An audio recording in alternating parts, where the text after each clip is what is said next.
Okay, yeah, welcome back, all the popcorn. So this is just a reminder of what we discussed yesterday, the standard WIMP freeze-out scenario. I believe that this is the equation that everyone has seen, and we spent some time in actually deriving it from scratch, also in the exercises. It's important to calculate this thermal average properly, but the upshot is that, at early times, the interaction rate here keep the dark matter particles in chemical equilibrium. Then at some point, the Hubble rate takes over. At this point of chemical freeze-out, it's typically for TeV particles at around x equal to 20. Remember, x is the invariant or dimensionless inverse temperature, so m by t. And that's what we can use to relate to the relic density today as an observable. And then typically much later, kinetic decoupling happens. It's elastic scattering between the dark matter particles and the heat bath particles. This happens much later just because of the kinematics, as we discussed. And in principle, the observable related to that is a cutoff in the spectrum of matter density perturbations. And now for standard WIMPs, like neutralinos, for example, the cutoff is so small that it's essentially unobservable, at least, by the means that we have today. If you come up with a good idea, that would be great. But for other models, the cutoff can be so large that we can actually probe it. It's sort of at the scale of dwarf galaxies. We could see features in the Lyman alpha spectrum and so on. So it's a relevant process. Now, there are there are important exceptions to this standard story, and that is why I wanted to derive this in some more detail and stress in particular the second aspect. So important exception. In deriving both this and this, we have made a crucial assumption, namely what I just said in words, that kinetic decoupling happens much later than chemical decoupling or freeze-out. Meaning that during the entire process where the number density changes, we have perfect kinetic equilibrium, and then afterwards the number density stays constant all the time. That's the condition for which we can use this equation and this equation. Now, what happens in situations where this is not the case? Then things become tricky, because you remember that the thermal average is actually an average over the velocity dispersion of the dark matter particles. So in some sense, it's an average over the dark matter temperature, not the heat bath temperature. So that means what you have to do is then to solve a coupled system of equations of this type.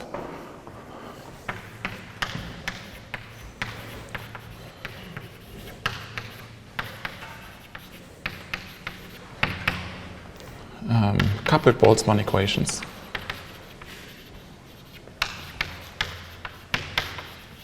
For n chi and t chi.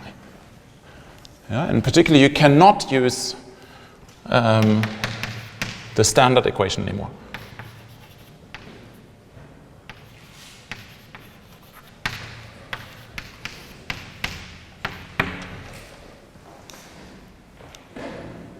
When I say you have to use the coupled systems, well, there are well-defined limits where this is actually a good approximation. There are sort of coupled versions of these equations. I don't have time to derive them. But of course, you could also go back yet another step and do everything from first principles, directly solve or attempt to solve the Boltzmann equation at the phase space level, which is much more challenging, analytically anyway, but even numerically. So let me just give you two examples where this is really relevant. And it's important just to be aware of this fact that this standard equation for calculating freeze-out, which is used everywhere, doesn't actually apply everywhere. So one exception is where in situations where we have so-called Sommerfeld enhancement or Sommerfeld enhanced annihilation rates. In a specific situation where the parameters of the model, so combinations of masses and couplings, are near parametric resonances. So if you haven't encountered the Sommerfeld thing, it's basically, well, a situation where we have a dark matter particle, chi, that annihilates into some light mediator, massive but light.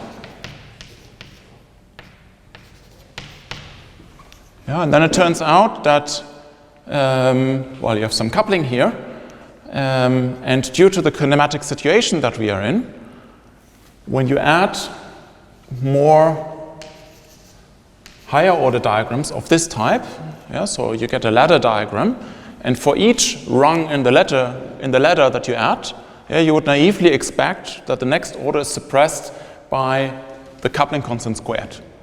But what happens due to the kinematic situation, you have a T-channel propagator, which for non-relativistic incoming states is very close to being on shell. So the actual additional factor that you get per rung in the ladder, per propagator, is g squared divided by the velocity squared, the relative velocity of the incoming particles. So you have, like, whenever you go to next order in perturbation theory, you actually do not have a suppression, but get a factor that is at least of order unity. In other words, this is a non-perturbative problem.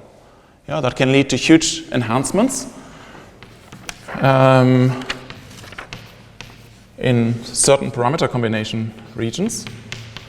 So you have some S-channel contribution from the tree level, and then you have an enhancement for very small velocities, which is cut off obviously at some point because you have to satisfy unitary, so that is all well defined. It's cut off by the mass of the dark matter of the mediator particle. So what does that mean? In this kind of picture, you do have ordinary freeze out, then you will have decoupling, kinetic decoupling at some point, but we noticed that after kinetic decoupling, the dark matter particles will cool down very, very rapidly due to redshift. The effective temperature here, the dark matter temperature scales like a to the minus 2. So that means after a while, the velocities will become very small, meaning that the annihilation rate explodes, and we enter a second era of annihilation.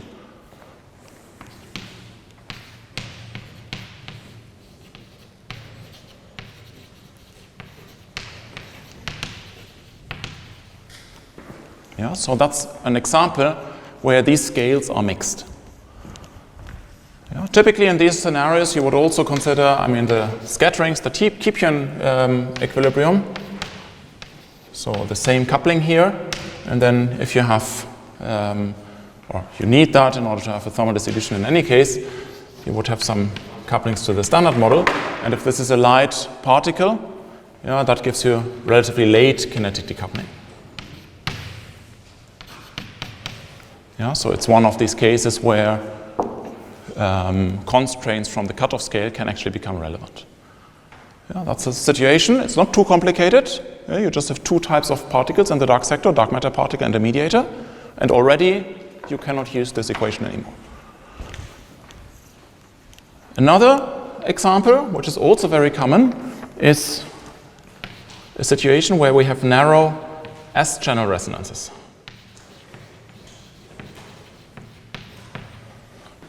So this is an example that I mentioned earlier.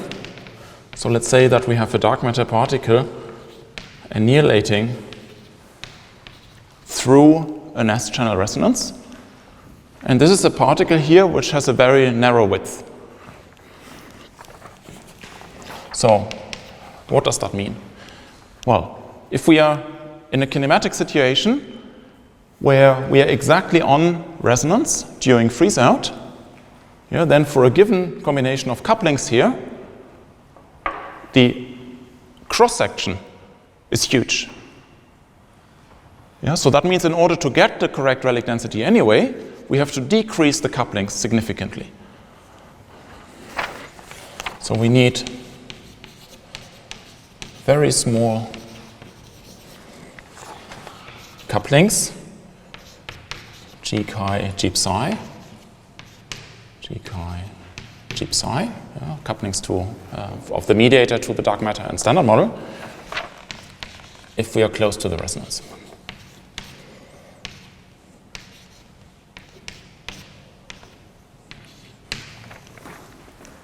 Okay, but what does that mean for the kinetic decoupling?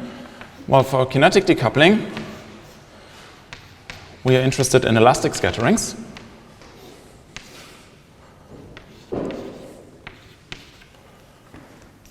Yeah. Now it's the same parameter combination here. Yeah, this T-channel propagator is not on shell, so we simply are punished by the fact that we have very small couplings compared to this standard estimate. Yeah, so that means this rate is suppressed compared to the standard case, and we can actually have very early kinetic decoupling, which coincides or overlaps with a period of chemical decoupling.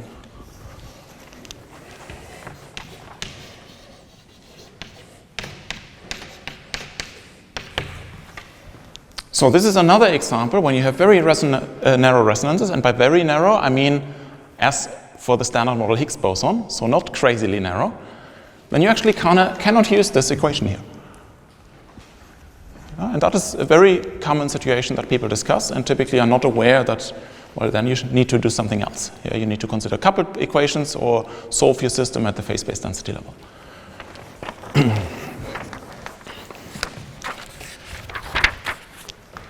Any questions about freeze-out?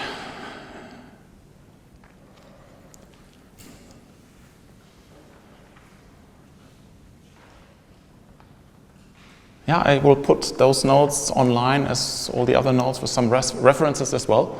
So, yes?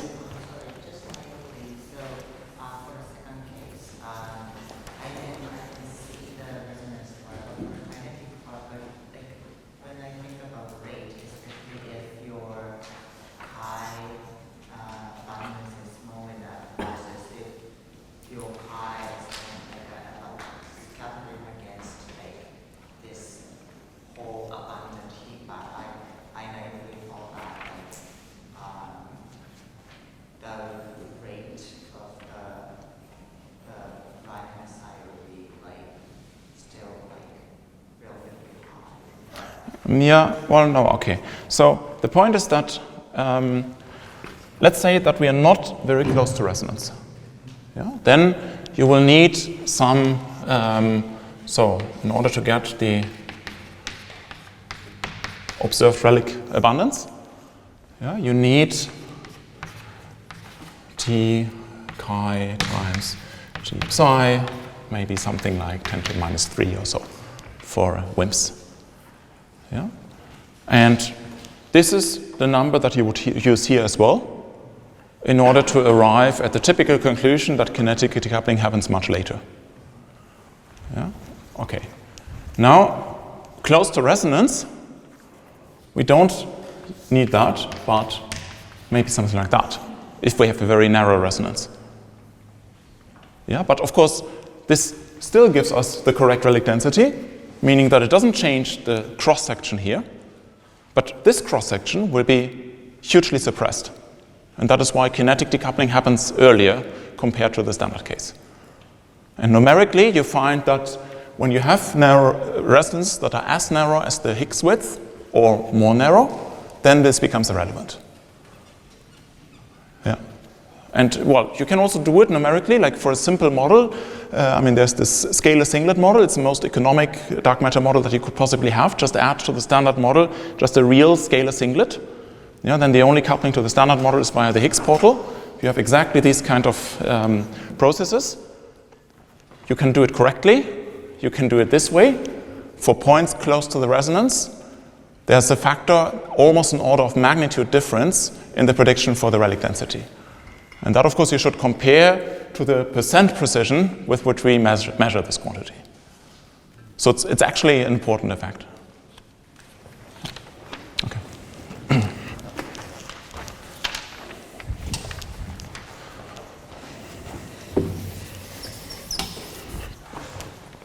Yeah, and Daxusi can do this. Okay. Other questions about the freeze-out?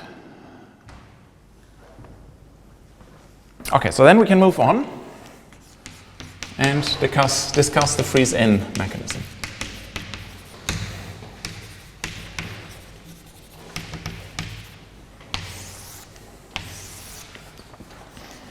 Yeah, so let's go back to our general picture.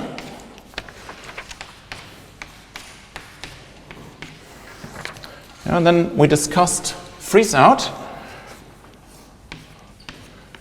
where we have a situation that basically both directions are in equilibrium at early times. Yeah, so they happen with the same rates.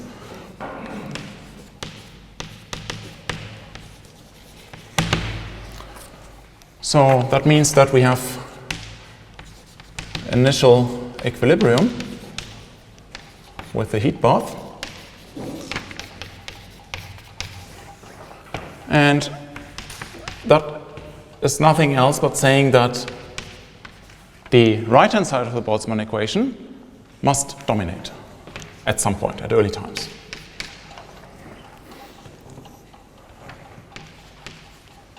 Yeah? Okay. This is a statement at the level of the Boltzmann equation. But of course, at the level of the like microscopic theory, it's actually a condition on the theory, on the couplings.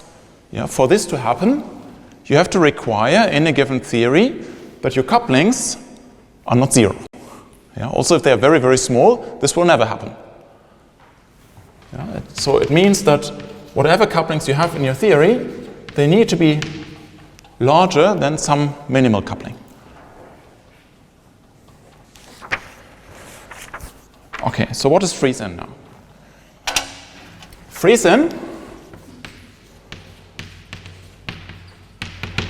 is a situation where we have couplings that are much, much smaller than this minimal value that is required to ever get into equilibrium in the first place.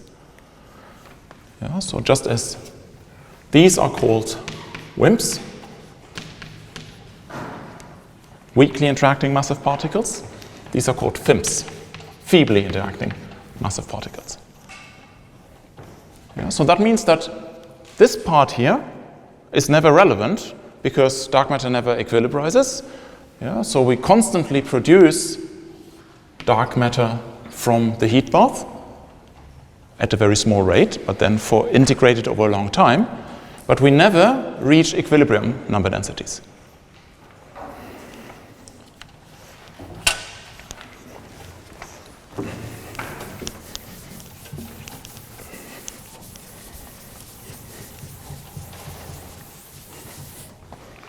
So this is best illustrated in the same figure that we had already for the WIMP case. Yeah, so if we plot the co-moving number density again, then at early times it's a constant, and then as soon as we get into the non-relativistic situation, it gets strongly suppressed. Yeah, so this is the equilibrium number density. And then for the WIMPs, we solved the Boltzmann equation and saw that it follows the equilibrium distribution. And then at some point, it freezes out. Yeah, and if we increase the cross-section, it would stay longer in the equilibrium and then freeze out later.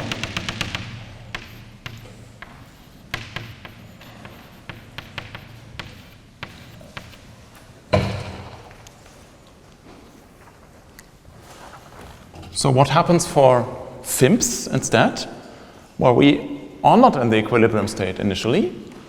Yeah, there's no reason to expect any dark matter contribution to start with. So we have a constant production from the heat bath. So we have something like that. And at some point, the Hubble expansion will take over, meaning that the heat bath particles have cooled down so much that it's only in the Boltzmann tail that they can still produce dark matter particles.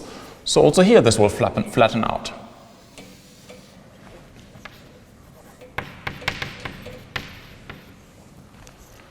Yeah, so what happens in this case if we increase the cross-section? Well, then the rate at which we produce is larger.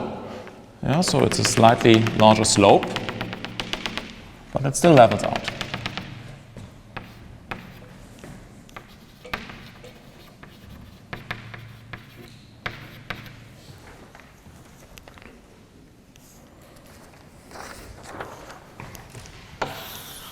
Yeah, so what does that mean? For a given model, there are always two solutions of how to get the correct relic density.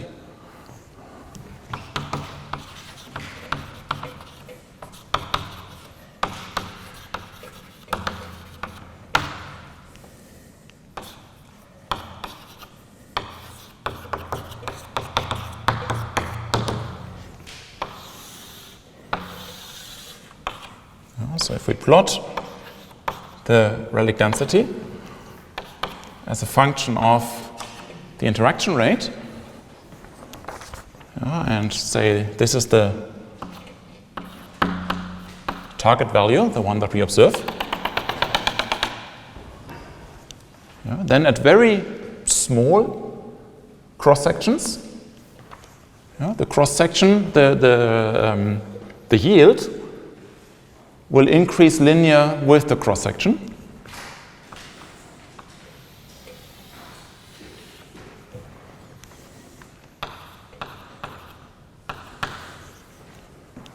So this is the FIMP case.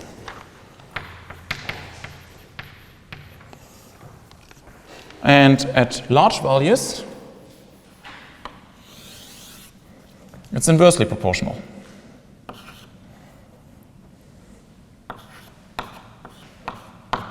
That's what we've already discussed for the WIMPs.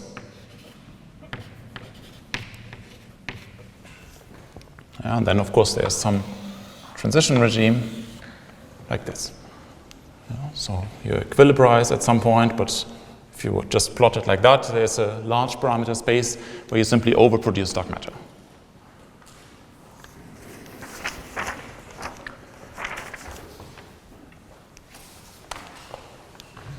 Okay, so importantly, I mean, there's a conceptual difference between FIMPs and WIMPs. These here are in principle sensitive to initial conditions.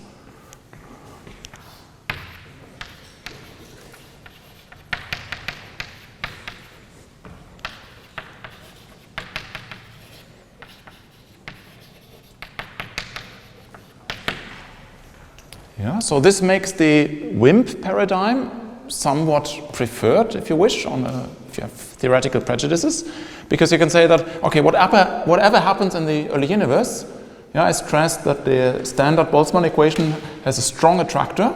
So if we start here or there or wherever with our initial dark matter abundance, we will very quickly approach the equilibrium value. For the final FIMP yield, we will always have this contribution here, but for the final yield, we have to add whatever other production mechanism we have. We could have, I don't know, inflatons directly decaying to dark matter on top of this process. We could have some other phase transition yield, whatever. So this makes the assumption that we start out in 0, that is the standard assumption, but in a given model, this might of course be different, and you can compute other contributions to the dark matter yield.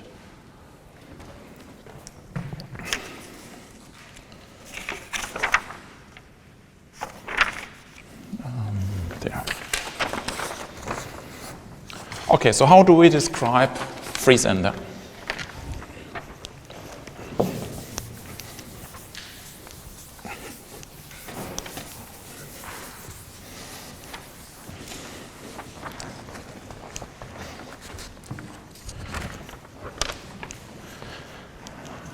I mean, for this collision operator, let me use notations where I denote the dark matter momenta with P and P twiddle, and the heat bath momenta with K and K twiddle. Then the momentum integrated collision operator, so the collision operator for the number density, is given by, this one we've seen a couple of times now.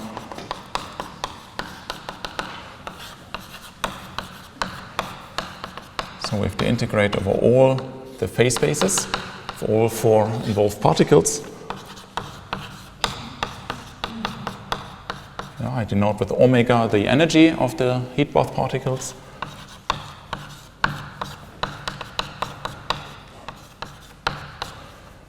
Then we have the 4 and energy momentum conservation.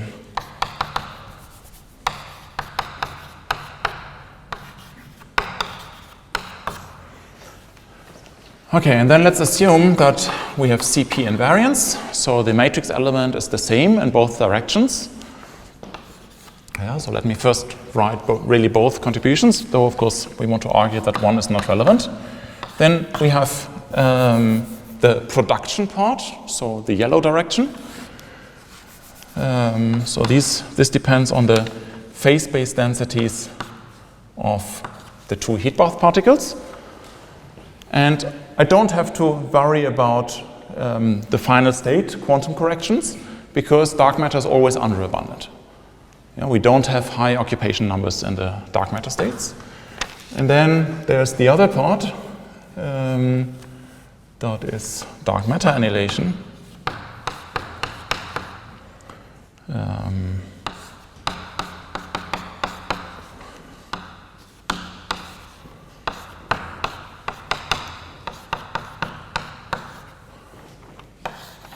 Yeah, so when I write f psi, I mean f psi as a function of k, and with f psi twiddle, I mean f psi as a function of k twiddle.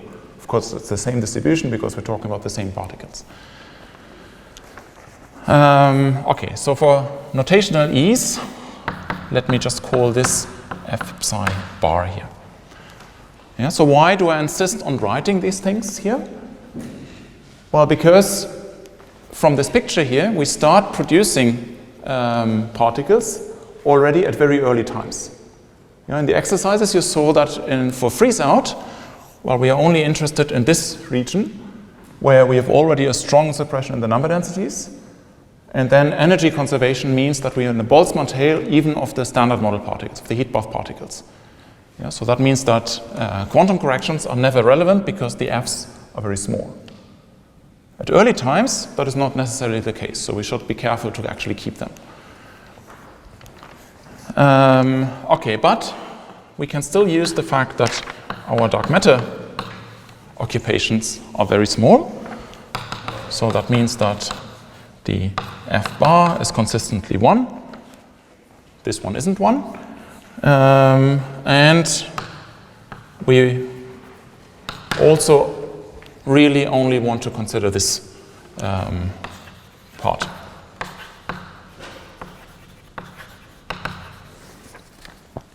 Yeah, so that means even though I wrote it out here in order to introduce these factors, I can neglect these basically as a definition of what I mean by freeze-in.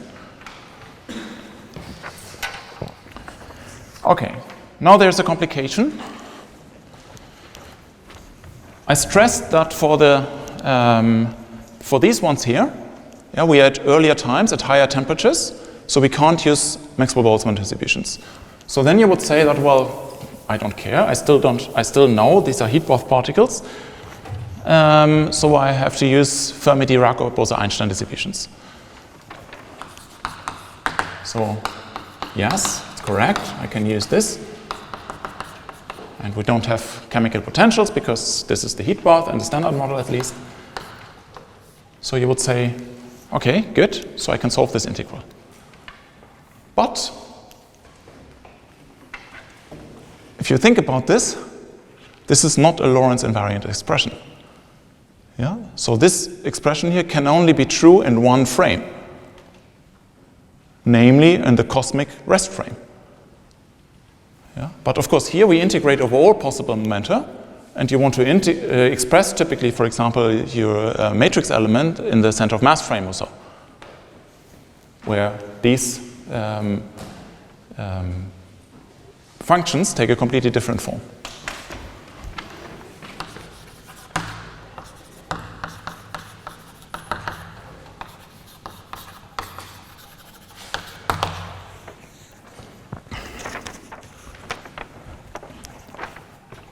So cosmic rest frame, that is the plasma frame.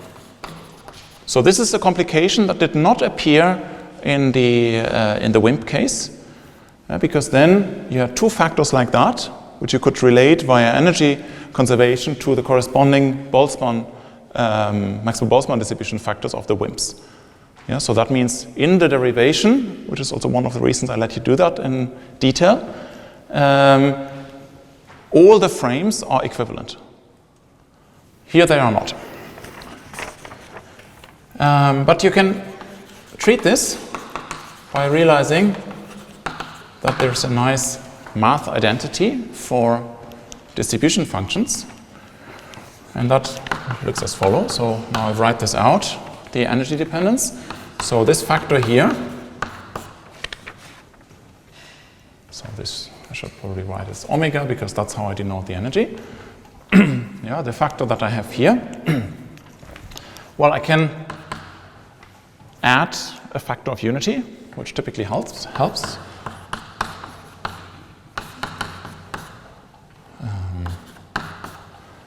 And I can add factors that look like Boltzmann distributions.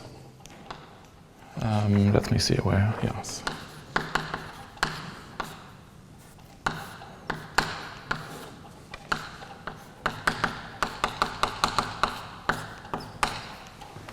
So why can I do that? Because of energy conservation. Yeah, in each process, this must be just a factor of 1. Now you realize that this one is just the product of 2 Maxwell-Boltzmann distributions. So this is the n chi of a would-be Maxwell-Boltzmann distribution, the energy E, times f of a would-be Maxwell-Boltzmann distribution with energy E twiddle.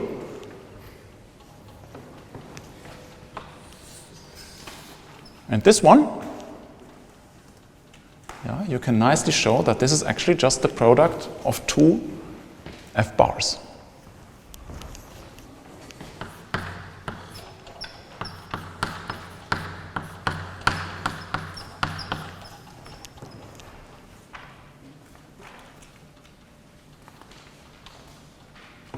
Yeah, and then you see why I insisted on writing down this term. Because this term here actually takes the same form as this one. So the production term is the same as the annihilation term for a fiducial, a would-be distribution of dark matter particles with a Maxwell-Boltzmann distribution.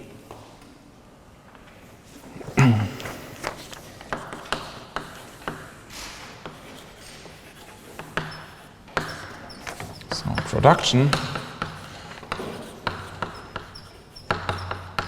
can be described by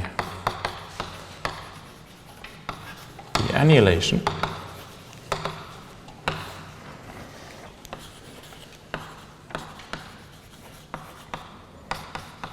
of a would-be population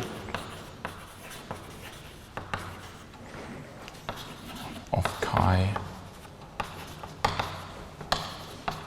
with a Maxwell-Boltzmann distribution.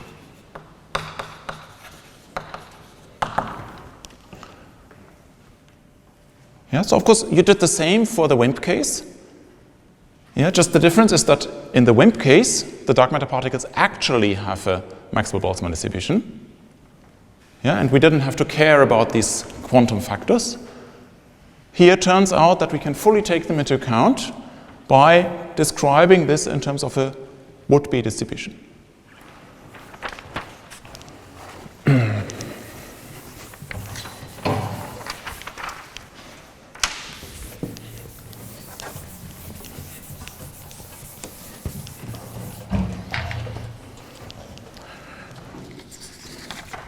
And that allows us to write the Boltzmann equation in full analogy to the WIMP, to the freeze-out case.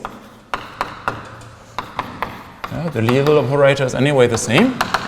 And here we only have the production term. Just that I rewrite it as an annihilation term. And I have to be careful to actually put the Maxwell-Boltzmann equilibrium distribution here, not the full quantum equilibrium distribution.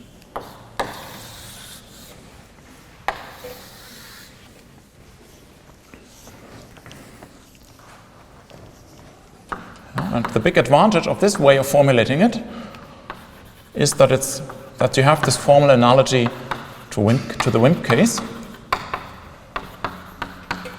Yeah, in many accounts of freeze-in, this is described with a different form of the Boltzmann equation, the collision term. that is closer to the physical description, yeah, because you actually have a production term. But if you rewrite stuff like this, you can use all the existing routines and formalisms that you have for the WIMPs. Yeah? Things like thermal averages, for example. You can directly recycle. That's very nice. And there are also other technical advantages. So that's what we can utilize. In general, this kind of equation is much easier to solve than in the freeze-out case, because it's not actually a differential equation anymore. Yeah, here, for the freeze-out case, we had an n squared on the right-hand side. Here, remember that this is just a minus 3 dt a3n. Yeah, so we can directly integrate over t. So we don't have to solve a complicated differential equation.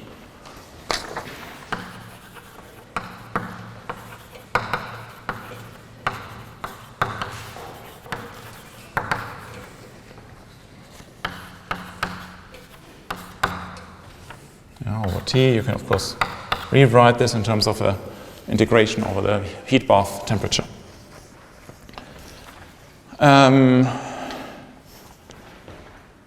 Okay, so let me just mention that even though it doesn't look like it, or stress again, this expression fully takes into account quantum effects, yeah, of the final states.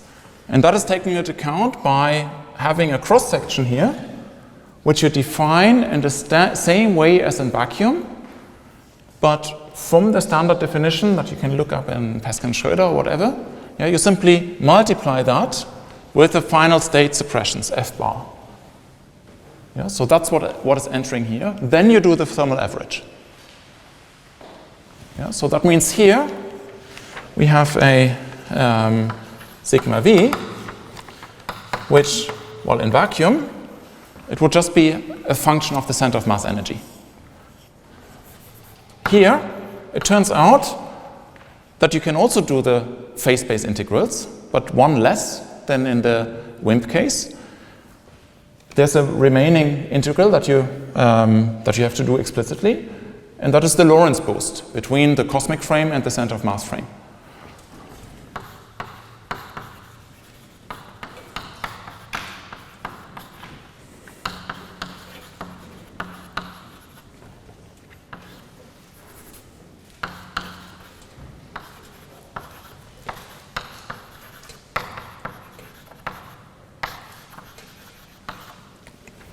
Yeah, so in the notes, I don't want to write this down now. I give the explicit expressions for these integrals. But when you think about this, it must be possible to write it like that. Yeah, it would still typically take some time to find the expression, but it must be possible because we have a system with spherical symmetry. Yeah, so the difference between the frames that enters because of this complication here must be possible to capture by just one number. So it's basically just a question of how much we have to boost between the frames. And even more, in the final expression, you can see explicitly also, like analytically, that if you have a cross-section that for whatever reason, doesn't actually depend on this, yeah, for example, because you just have decay, then you can perform the explicit integral in the thermal average over the gamma and recover exactly the expression that you derived in the exercises yesterday. Yeah, so that's what I mean by full formal analogy to the WIMP case.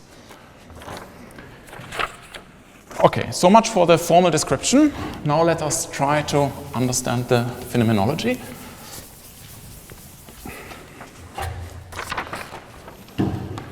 Or maybe any questions at this point?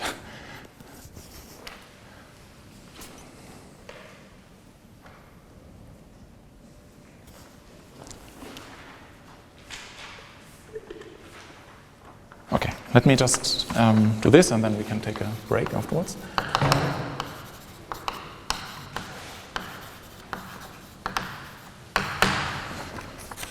So let's say that our interaction here is given by some kind of effective operator,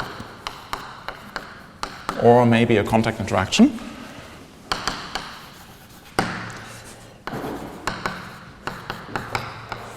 So let's say this is a dimension 4 plus n operator. Yeah, and of course, in the context of FreeSyn, it's not so crazy to think about higher dimensional operators because we need very small interactions. And one natural way of realizing that is to suppress it by some high energy scale, some cutoff scale. Okay, so what happens then? Yeah, we have a production term here. How does that scale? Well, we want to consider relativistic production. That's the main difference to the WIMP case. Yeah, then at very high energies, very high temperatures, the only relevant mass scale or energy scale is the temperature. Yeah, we still know that the cross-section must have mass dimension -2. Yeah, it's a cross-section. Yeah, so it should scale like t to the -2. Yeah, but on the other hand, if we have a 4 plus n dimensional operator, there must be some cutoff scale. Yeah, so like if it's at the level of the coupling, it's lambda to the n. At the level of the cross-section, it's lambda to the 2n. Yeah, so that must be a -2n here in order to still get the correct dimension. Okay, and then we multiply with a number density. In the relativistic case, it's t cubed, so t to the 6. Now we want to compare that to the expansion rate.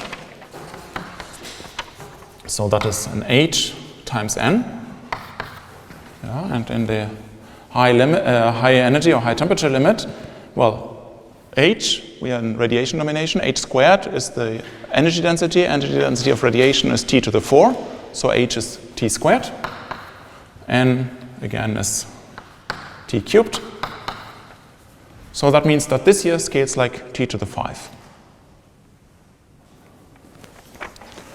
Okay, so that means that we have rather different situations of when things are dominantly produced. Namely, the picture that I had drawn here, what you can sort of half see still, yeah, that we have dominant production at late times, is actually only valid if this here dominates at late times. Yeah, so that means that we have a renormalizable interaction. So dominant production at late times, meaning that production stops only when it is cut off because of the Boltzmann suppression, so when things become non-relativistic. While in the case where this here is suppressed, if we have a large n, that's why. So the signs here are of course wrong, right? So this is a suppression scale, so we have an enhancement at large temperatures. Yeah, so for n larger than 0, the production will be stronger at high temperatures compared to the t to the 5 of the expansion. That means that we will dominantly produce at the highest possible temperatures. That means at the reheating temperature. So we are UV sensitive.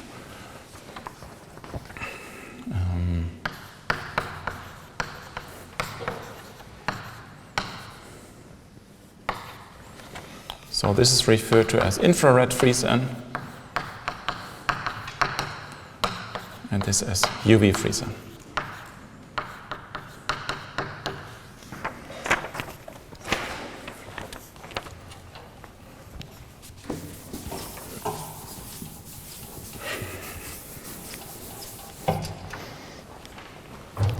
Okay, so let's quickly try to estimate what is necessary in order to realize this one. Yeah, this one is kind of not the nicest situation anyway, because we of course don't have a direct measurement of the reheating temperature of the universe. Yeah, so this is a much less predictive scenario. So what's the required coupling?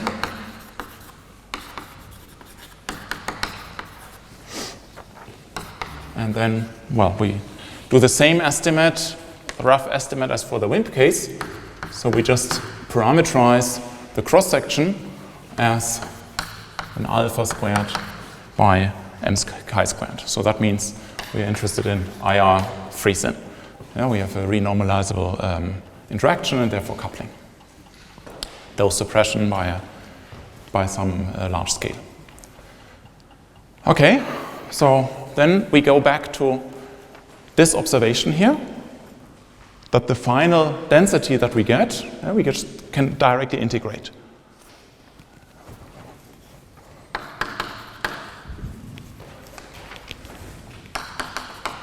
So we have an A cubed n, and that is then, well, A cubed on the right-hand side,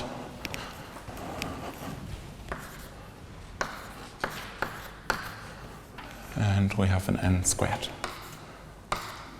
times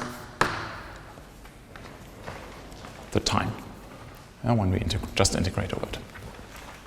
Okay, so what are the relevant quantities? We need to estimate this time here. Yeah. What's the time? Well, the time is, the Hubble rate is the inverse time. Yeah, and the Hubble rate we've earlier seen is just the temperature squared divided by the Planck mass. Yeah, so same estimate. This is T squared. And what else? Well, we also said that, well, the freeze-in temperature that we're interested in this case, because it's IR, this is the scale of the mass.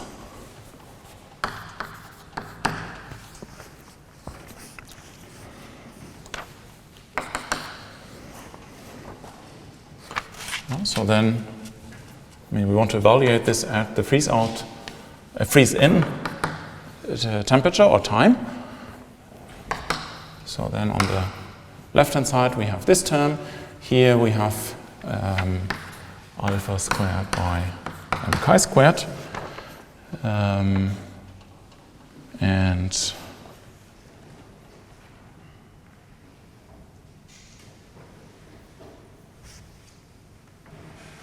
yeah, let me just write all these terms. So then we have n cubed. N is again, n squared. N is again t cubed. Yeah, t cubed, so t to the 6th power. That means we have 6 powers of m chi here. And then we have the time, that is Planck mass divided by TFI, which is m chi squared. Okay, but then we want to make sure that this number density corresponds to the actually observed number density. Yeah, same as before, so we relate it to the number density at equilibrium.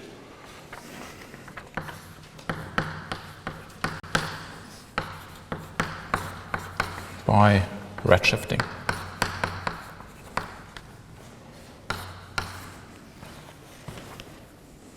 And well, this is just redshifting, but saying that this should be the dark matter means that at equilibrium it should be roughly the same as the radiation component, or just the total density. Yeah, that means that here we can again use T equality to the 4th power. So we have a T EQ, 1 power of a TEQ left. Here we have a TFI, which is m chi, so that's an m chi squared. Yeah, okay, so these are not equalities, these are like order of magnitude estimates. Okay, so then you see what happens, that we have 2 powers of m chi on the left-hand side, 2 powers of m chi on the right-hand side. So there's no m chi dependence, unlike in the WIMP case. And then we can just solve for alpha. So alpha should be roughly T EQ over m Planck, and then the square root of that. Yeah, and numerically this is something like 10 to the minus 13. And again, the important difference to the WIMP case is that this actually fixes the coupling, while for freeze out, we fix the ratio of coupling to mass.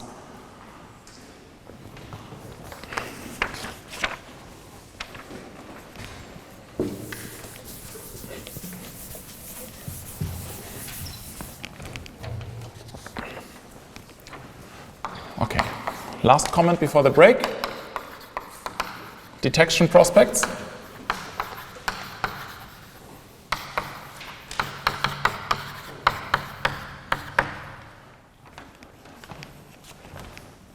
Well, these are feebly interacting particles.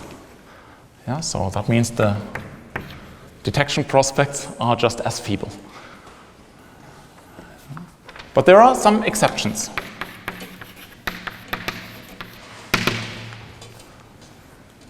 Yeah, and roughly, there are two types of exceptions. One is that we have UV freeze-in and a very low reheating temperature. Yeah, of course, we have some theoretical prejudice on the reheating temperature being large, directly related to the scale of inflation. But this doesn't have to be the case. There could also be multiple reheatings. And like observationally, the reheating temperature could be as small as a few MeV. You know, the only important thing that is constrained observationally is that it happens like a factor of a few before BBN starts. Yeah, concretely, the important thing is that there needs to be enough time for the neutrinos in the standard model to fully thermalize. Yeah, that's the only actual requirement. So, very low reheating temperature.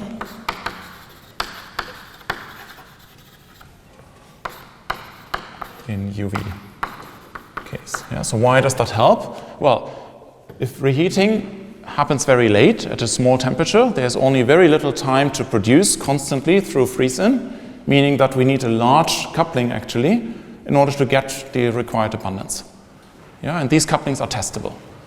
Yeah, so I mentioned the scalar singlet model, for example, and that is an application where you would need for freeze-in couplings that you can probe with invisible Higgs decays.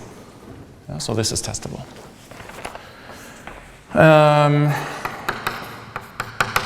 The other option is that we consider the freeze-in of very light particles. So light dark matter. Yeah, and then we have an impact on structure formation due to free streaming effects, just as for freeze out.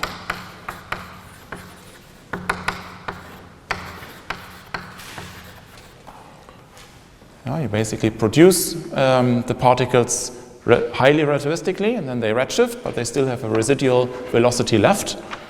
So, for example, if you have a warm dark matter candidate, then the free streaming length or the constraint on the free streaming length is typically re-expressed in terms of the mass of the particle. We mentioned that briefly, I think. And like a conservative estimate of the best current bound is around 3 keV. Lighter particles are excluded due to structure formation. And this corresponds to a FIMP mass that is slightly heavier. You can't have lighter FIMPs than that, otherwise they would lead to problems with structure formation. They would distort or wash out all the small-scale structures.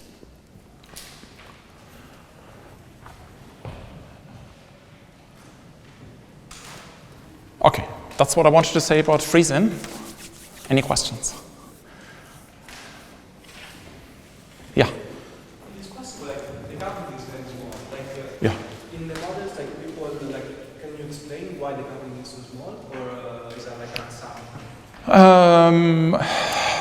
It's an assumption, you can say, but it's also not very difficult to cook up.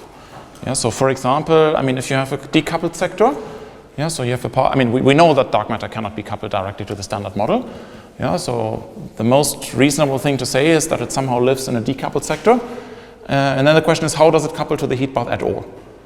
Yeah, and there are basically 3 portals, renormalizable portals to the standard model. So it's the Higgs portal via Higgs mixing.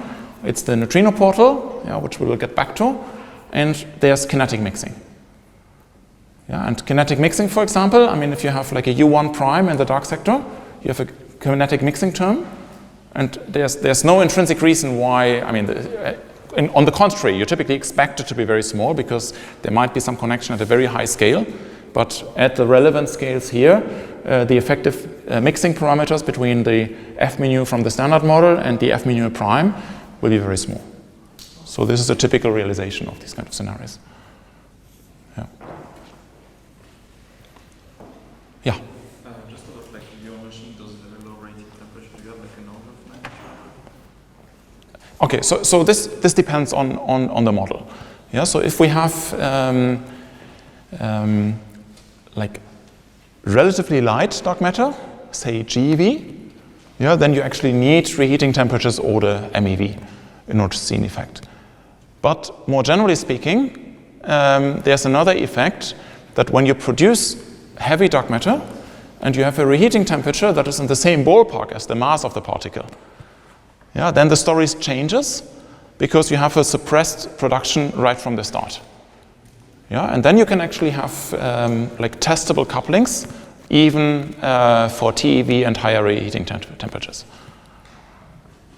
Yeah, so there are two different regimes. Okay, let's take a break and then we can have more questions. Any further questions? Freeze in.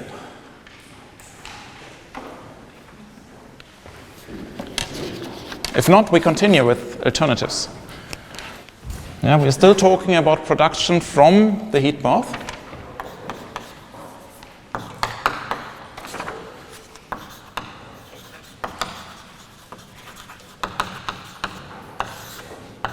So, of course, there are quite a few variations of these themes, right? So I'm just trying to pick the, well, in some sense, most relevant classes, but that's, of course, a personal selection.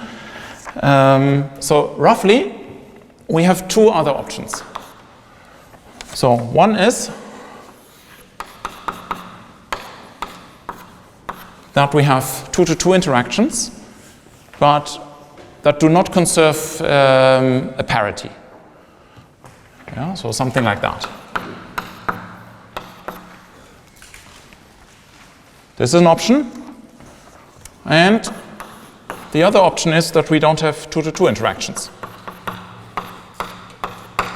So we have chi-chi and then many other states. Now, if we have many other heat bath states, it's actually the same as what we've discussed already. Yeah, just that the phase space integrals become more complicated because you have a higher multiplicity of initial or final states, but it's exactly the same process. But it turns out that there's another interesting option that you only have number-changing interactions among the dark matter particles. And that in itself is sufficient to produce dark matter in the first place. Okay, so this is also referred to as dark matter from semi-annihilation.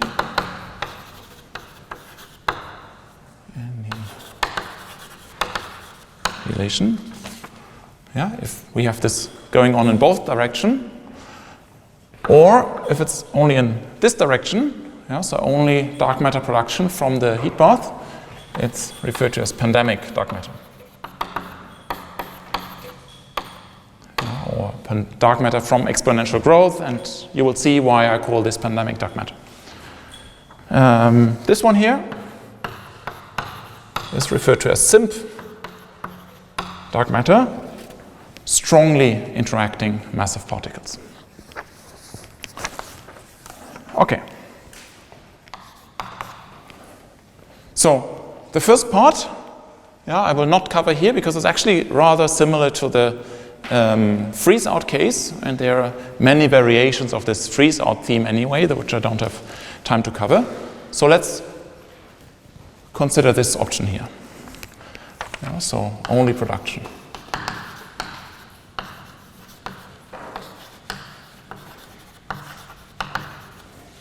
In other words, we consider a situation similar to the freeze-in case where we never have large occupation numbers of the dark matter particles. Yeah, so now you're experts in Boltzmann equations. Yeah, so you can immediately write down, or at least guess, the form of the Boltzmann equation for the number density. Left-hand side, Liouville operator is the same as always. Right-hand side should be just like freeze-in, just that you exchange the initial states. Yeah, instead of 2 incoming heat bath particles, you have 1 heat bath particle and 1 dark matter particle.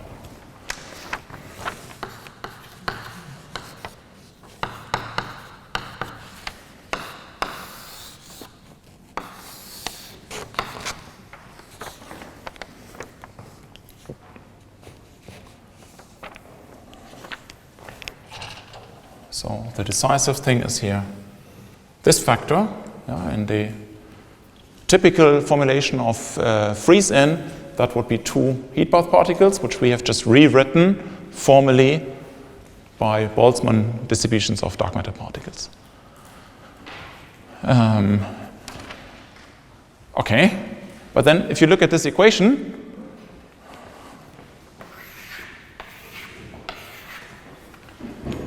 you see immediately that this is an equation that describes exponential growth, which also makes sense from this picture here. If you somehow start off with even a single dark matter particle that hits a heat bath particle, which we have plenty of, then you will get 2 dark matter particles. From 2 you get 4, 8, and so on.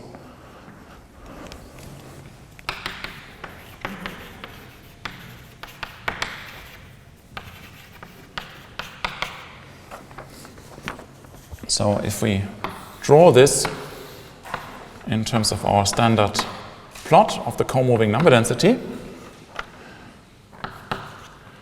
then, well, we could, in the simplest case, just start from some, wherever that comes from, tiny initial abundance.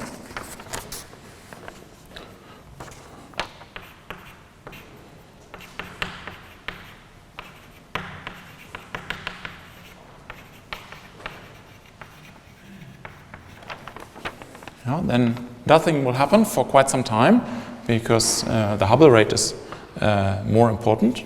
And then this part here takes over. You get into the exponential phase, and then it also naturally cuts off because the number density of the heat bath particles gets Boltzmann suppressed. Or in other words, it's only they don't get Boltzmann suppressed, but it's only the Boltzmann tail of the distribution that allows kinematically to produce yet another dark matter particle.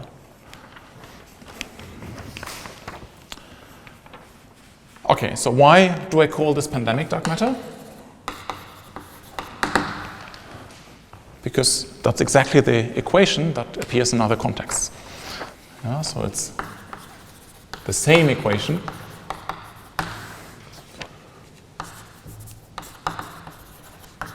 that describes the spread of diseases.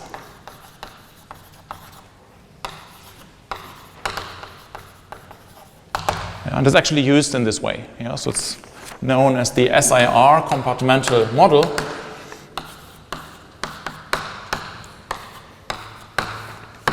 Where I is the number of infected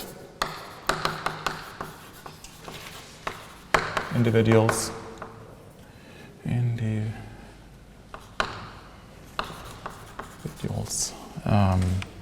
S is the number of susceptible individuals, and R is the number of recovered.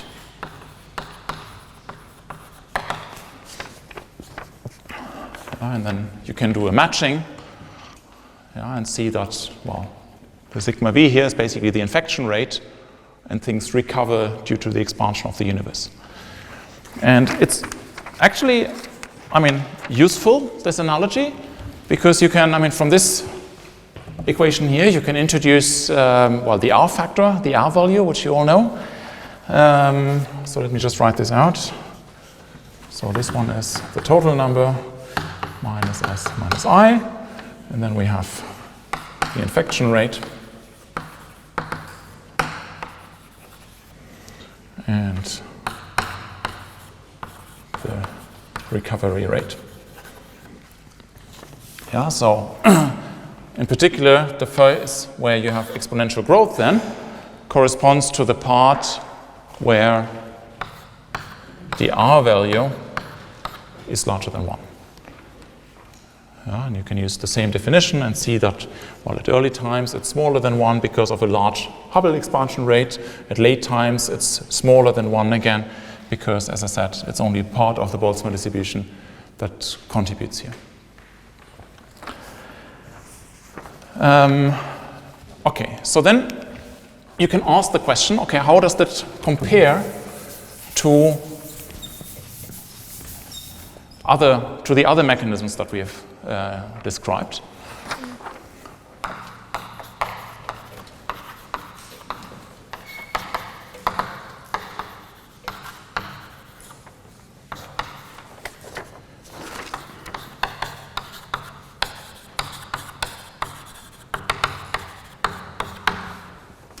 Yeah, so freeze in and freeze out. And that is, of course, a model-dependent statement. So let's try to answer this in the context of a toy model, where we just have scalar 4-point interactions. So one coupling, 4-point coupling of this pandemic type, which we call a transmission coupling, and one 4-point coupling that we've seen before, so which would appear in the context of freeze in or freeze out.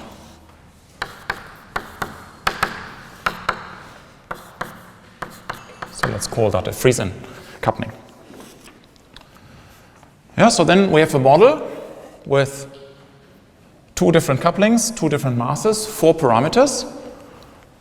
So, well, we can of course always fix the relic density, so that removes 1 parameter.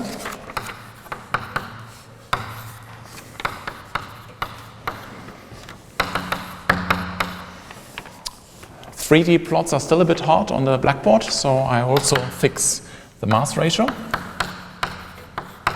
But the result this doesn't really matter how I fix it. Yeah, just to give an example, I fix it to 20% mass difference. So then the entire model space is given by just the 2 couplings. So that means I can draw, which is essentially a phase diagram of this situation.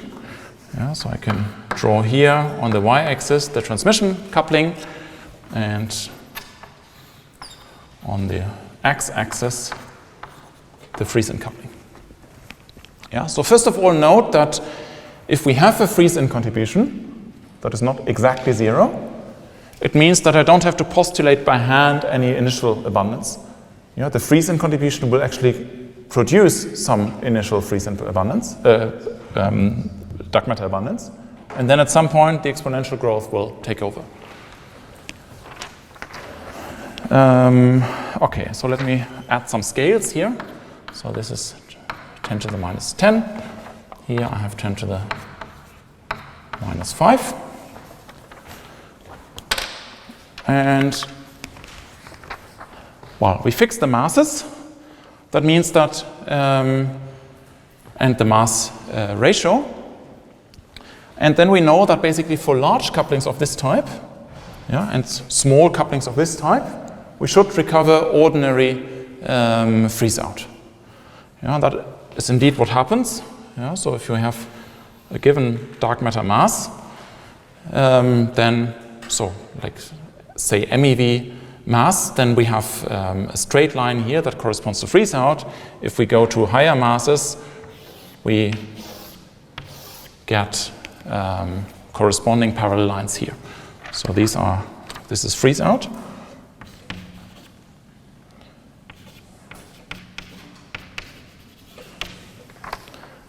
We had very small transmission couplings.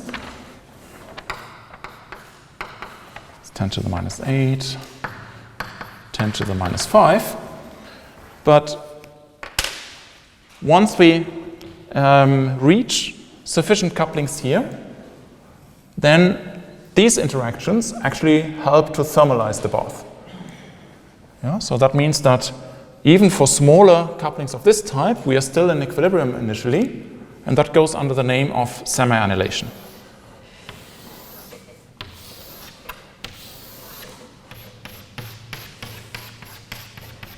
So this is the part of the phase diagram that is semi-annihilation.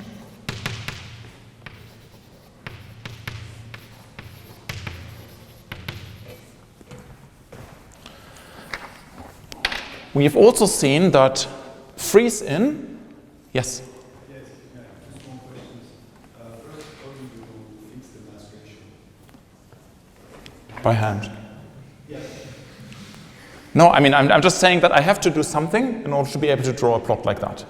I could draw the same plot for a mass ratio of 1.5 or 2. And I'm just telling you that there are no qualitative differences. But quantitatively, the plot changes. And also, what's the subscript of the first? Sorry, TR for transmission. Yeah, but you can call it whatever you like. I mean, transmission because of this sort of pandemic connection. No? Okay, so then we already saw that for freeze-in production, yeah, we actually fixed the coupling. So here we don't expect a situation like that where the lines that correspond to the correct relic density depend on the mass, but it's only a tiny part of the parameter range, like this. Yeah, so this is freeze-in.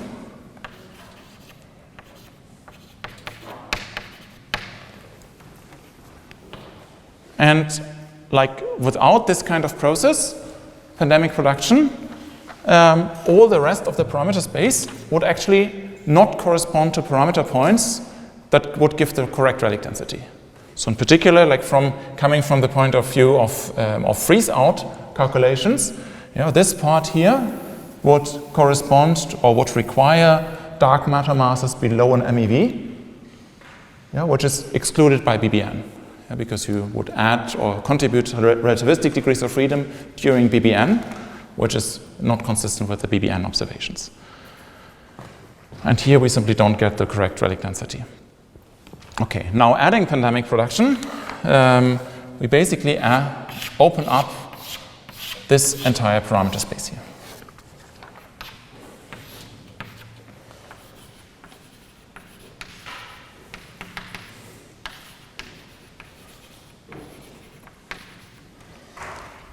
So in that sense, it's actually a rather generic thing that can happen. You know, just discussing this at the level of generic mechanisms.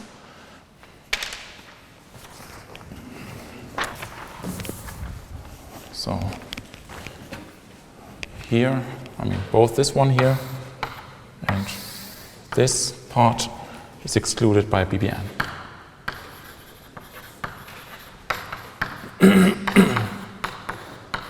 Because we would have two light particles that are fully thermalized in the early universe.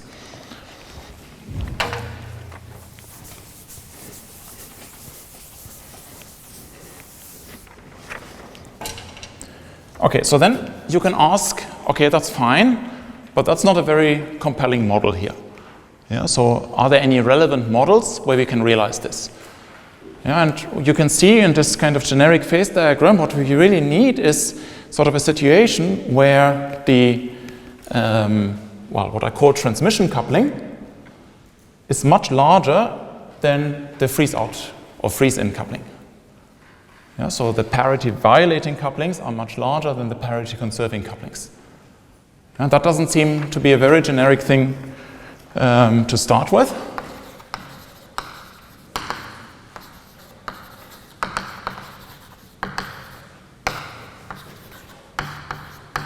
So that's the condition that we want to have.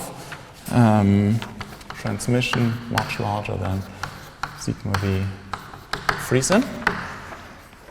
But it turns out there is actually a very generic way of doing it. Namely, if we have some mass mixing and a mediator that couples, so at some additional force that the dark matter particles are charged under.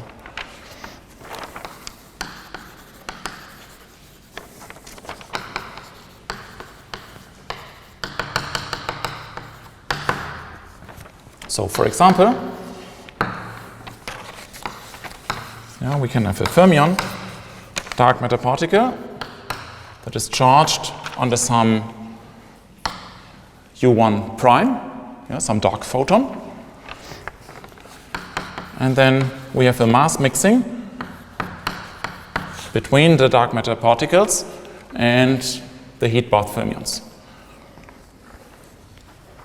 So what you have to do in such a situation, yeah, then of course, I mean, these particles here, sorry, this is the chi. Yeah, so neither the dark matter particles nor the heat bath particles are represented in their mass eigenstates. Yeah, so you have to rotate the bases and choose or rotate to bases where you have expressed everything in mass eigenstates, which introduces a mixing between the states.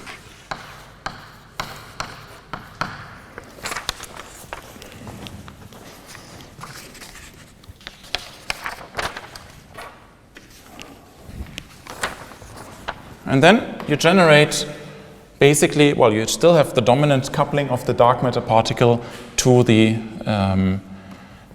some gauge coupling here to the dark photons. Yeah, but due to the rotation, also the heat bath particles will become charged, just milli-charged, under this new interaction. And that means that you have generic diagrams of this type, where you have dark matter, and a dark matter particle.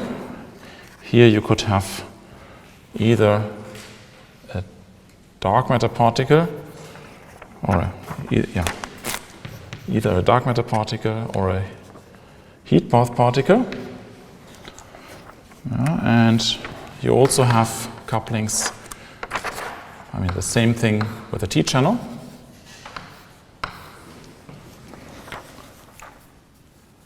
Yeah, and then you can do a power counting. Yeah, this is a direct coupling. The dark matter particles are charged under the new interaction, so the mixing angle doesn't enter.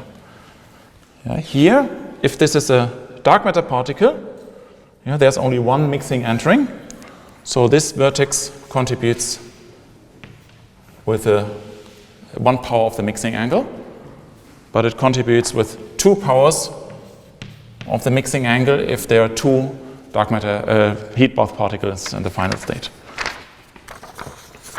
Yeah, and correspondingly here, if we have like 2 dark matter particles, then there is no mixing angle, and we always have 1 mixing angle here, 1 power of the mixing angle.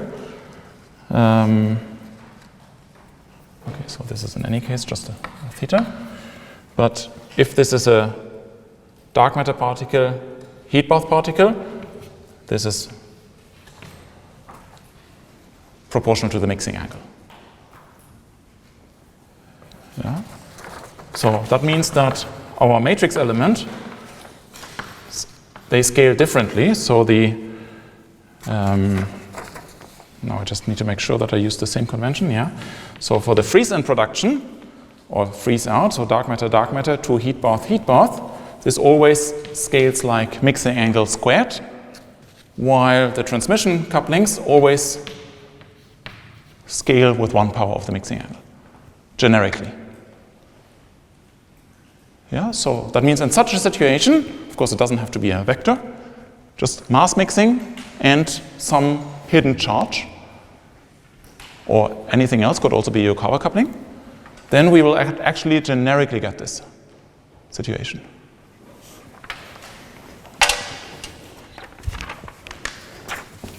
So, of course, when you hear mass mixing, then you should think about last week, when you learned about neutrinos and stereoneutrinos. And that's also maybe the dominant application then, very interesting application, what we chose to call minimal stereoneutrino dark matter.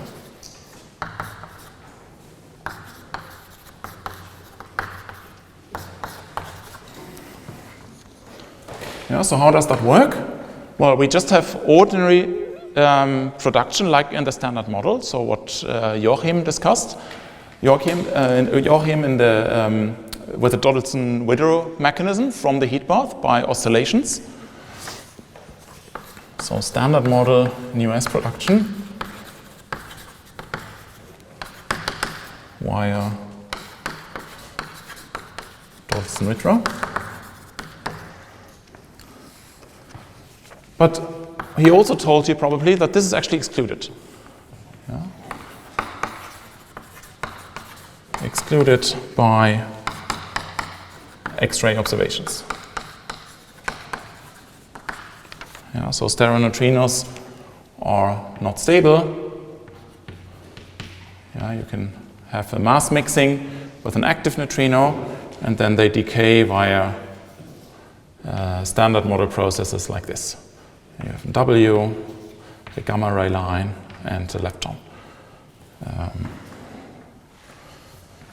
Sorry, do I get this correct? Yeah, this is a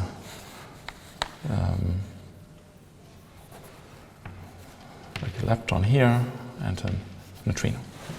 Yeah, so if this is the dark matter candidate, it's at rest today in the galactic center, for example. It will decay at rest into two particles, meaning that they are monochromatic. Yeah, and if this is KeV, this is a KeV photon, so an X-ray line. Yeah, people have been looking for X-ray lines from the galactic center. They don't see any, meaning that you can put constraints on this kind of things, which you can translate into a constraint on this mixing angle here. And it turns out that for the entire mass range, the mixing angles that you need in order to produce the entirety of dark matter, this is excluded. Yeah, so standard stereoneutrino dark matter doesn't work, even though it's a very, very nice dark matter candidate. However, with this new idea here, you can underproduce stereoneutrino dark matter, yeah, say only 1% or so of the observed dark matter fraction. Then at later times, exponential production will take over due to this process and still bring you to the correct abundance, meaning that you can get the correct abundance even with smaller mixing angles, thereby avoiding the X-ray constraints. Yeah, so, and then I'm done. So adding one even scalar degree of freedom. Yeah, so that's why we call it minimal. Yeah, so this model doesn't work. And it's the minimal way of saving it by just adding one scalar degree of freedom. So this allows pandemic production.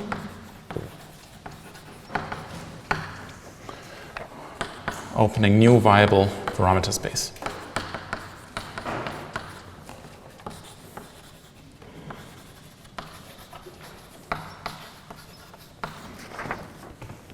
And the nice thing about that is not just that, okay, well, we can have arbitrarily small mixing angles, so we can't see this, because, well, if we want to have significant exponential production, it means that the analog of this coupling here, which is a Yukawa coupling in this case, must be larger and larger. Yeah, but if we have a large coupling like that, that's a large coupling to the mediator, it means that we get large dark matter self-interactions. Yeah, so very small mixing angles mean very large dark matter self-interactions, so that's excluded at some point. So it's a parameter region that is bounded from all directions, actually.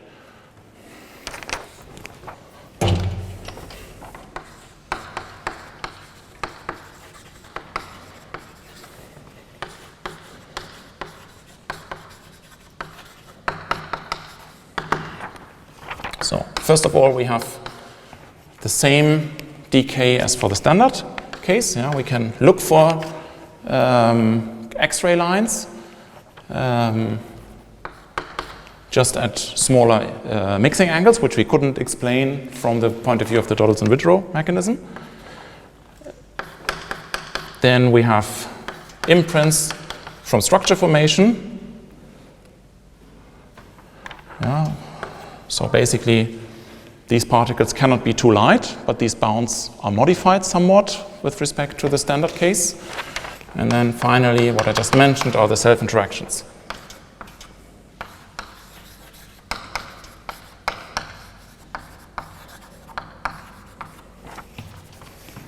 So it's a very simple model, and it's a relatively confined parameter space that is open and which will partially be closed with upcoming observations. Okay, that's what I wanted to say today. Any questions?